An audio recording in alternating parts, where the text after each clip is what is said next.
Bonjour, nous commençons aujourd'hui un nouveau chapitre sur les fonctions trigonométriques. Ce chapitre fait logiquement suite à un chapitre abordé en classe de seconde. On va quand même reposer les bases pour être certain que tout le monde ait bien vu ou revu les mêmes choses. Le point de départ, c'est le cercle de centre O, origine du repère, OIJ, et de rayon 1, sur lequel, comme c'est indiqué en définition, on définit un sens de parcours, qu'on appellera sens positif, et qui est le sens giratoire. Ce sens, c'est aussi le sens inverse des aiguilles d'une montre. Ce cercle que l'on fabrique, c'est le cercle trigonométrique. Le sens contraire au sens direct, c'est le sens indirect ou encore sens négatif. C'est aussi, même si je ne l'ai pas noté, le sens des aiguilles d'une montre.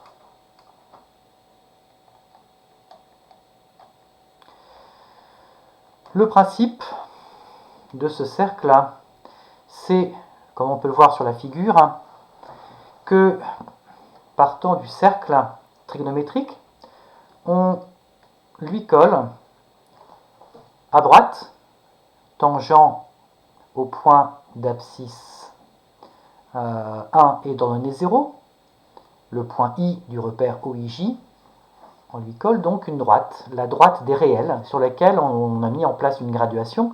Alors pas la graduation habituelle avec 0, 1, 2, 3, 4, mais une graduation qui va de pi sur 2 en pi sur 2. L'idée est d'enrouler cette droite des réels, comme on peut le voir suggéré ici par les points qui partent de la droite vers le point M. Donc on va enrouler cette droite, la partie positive dans le sens positif, la partie négative dans le sens négatif, bien sûr sans épaisseur, comme un contour en quelque sorte.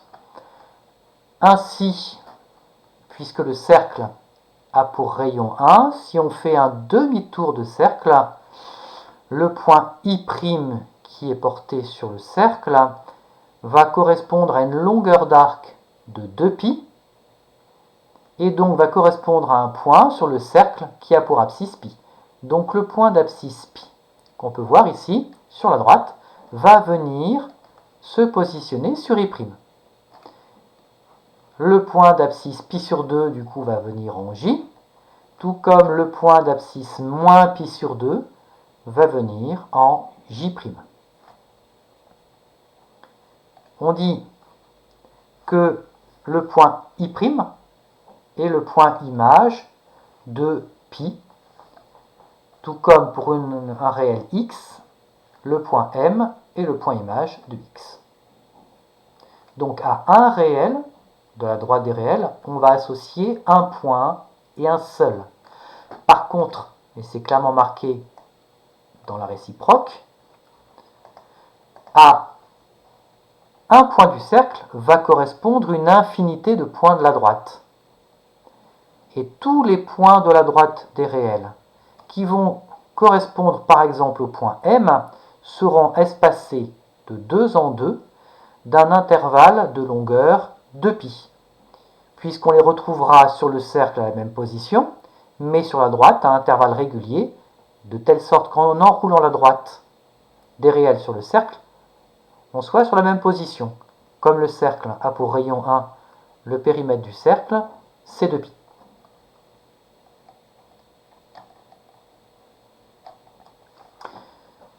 Propriété très importante qui est la base de ce que l'on va faire par la suite, au moins pour aujourd'hui. On considère donc un réel x quelconque, donc de la droite des réels, et la propriété c'est qu'à tout réel qui va s'écrire sous la forme x plus k fois 2π, k est un entier relatif, k appartient à z, donc à x on va ajouter un certain nombre de fois entières 2π. Je dis ajouter, mais ça peut être aussi retranché. J'enlève 2π, 4π, 6π, ou bien j'ajoute 2π, 4π, 6π. Eh bien, ces réels, tous ces réels, vont correspondre à un même point sur le cercle. En enroulant la droite des réels, on va se retrouver au même endroit sur le cercle trigonométrique. De manière réciproque, si x et x', deux réels, occupent la même place sur le cercle, ou si vous préférez, s'ils ont deux points images identiques, confondus, sur le cercle trigonométrique, sur la droite des réels, la différence x' moins x est proportionnelle à 2π. Elle est proportionnelle à un tour de cercle. K étant toujours un entier relatif. K peut être positif, entier, ou K peut être négatif, entier. On a une notation particulière. On écrira que x' égale x dans ce cas-là, avec 2π écrit entre crochets, et on dira que x' égale x modulo 2π.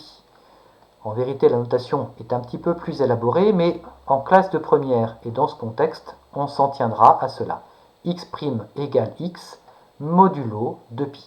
C'est-à-dire que les réels x et x' sont certes différents, mais leurs points images sur le cercle trigonométrique sont confondus. Ou, par rapport à la droite des réels, x et x' sont séparés d'un certain nombre de fois entières de π. Pour mes exemples, très brièvement, on veut donner deux nombres négatifs, en gros deux réels x', de telle sorte que le réel x et ses réels x' occupent la même place sur le cercle trigonométrique.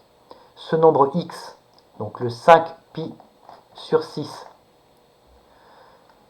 est positif. Je cherche des réels négatifs qui occuperont la même place. J'ai fait le choix d'enlever 2π. On voit qu'on obtient, après réduction au même dénominateur et simplification, moins 7π sur 6. C'est négatif. L'écart entre ces deux nombres, c'est 2π.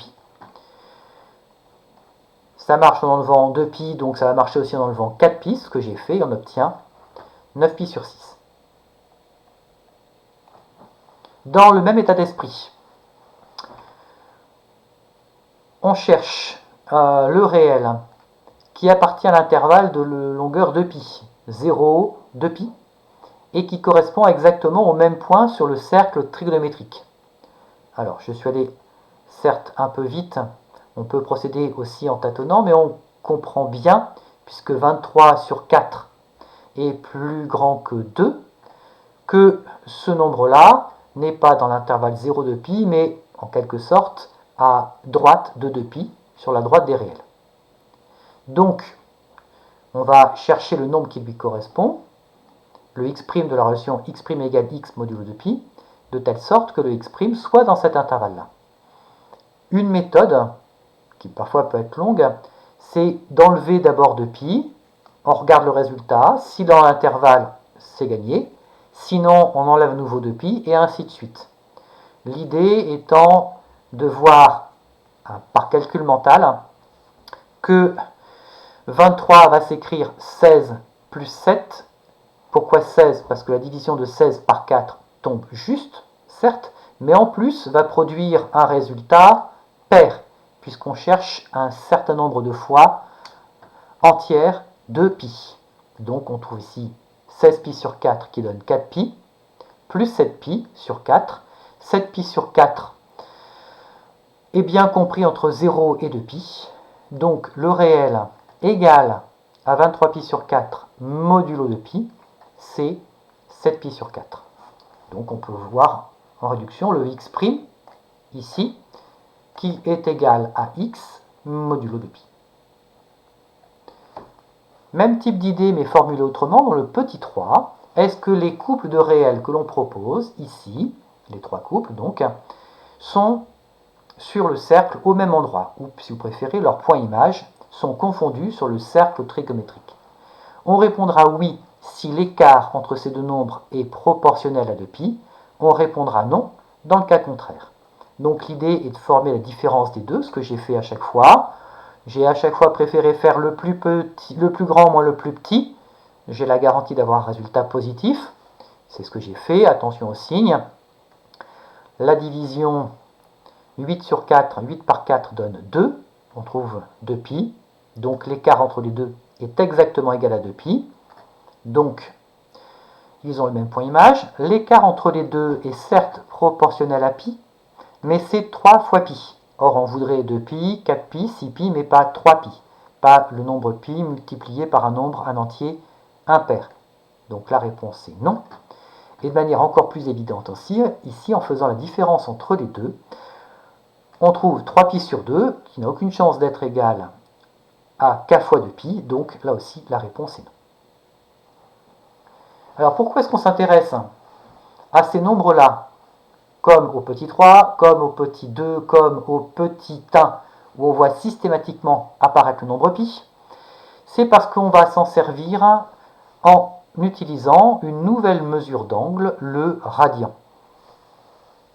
Le radian, dans notre enroulement de la droite des réels, nous a conduit à enrouler un intervalle de longueur 1, celui qu'on devine ici. Donc l'arc de cercle IR, ici représenté, l'arc de cercle IR, a pour longueur 1. Eh bien on dira que l'angle au centre du cercle qui intercepte cet arc de longueur 1 a pour mesure, donc angulaire, 1 radian. Le radian, c'est la mesure de l'arc de l'angle au centre qui intercepte un arc de longueur 1.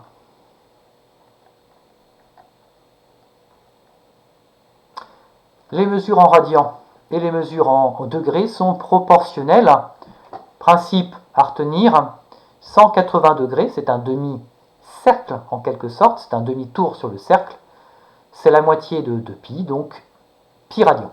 180 degrés, pi radian. Après, règle de proportionnalité que l'on peut retenir, j'ai une petite préférence pour mémoriser ce tableau et surtout mémoriser que c'est un tableau de proportionnalité. Donc, si on veut établir une mesure d'angle, en degrés connaissant sa mesure en radian ou en radian connaissant sa mesure en degrés, on peut simplement faire un produit en croix. Cependant, ces mesures en degrés et ces mesures en radian qui leur correspondent sont à connaître par cœur. Petit exercice de mise en œuvre, convertir des degrés en radians, s'assurer que ça marche bien, convertir des radians en degrés. La plupart du temps, à quelques très très rares exceptions, les mesures en radians utiliseront la lettre pi. Donc comme on le voit dans le tableau au-dessus, comme on le voit dans ce calcul. C'est vraiment très très exceptionnel et c'est très artificiel d'avoir comme ici au petit 3, 5 radians. Voilà pour cette première partie du cours.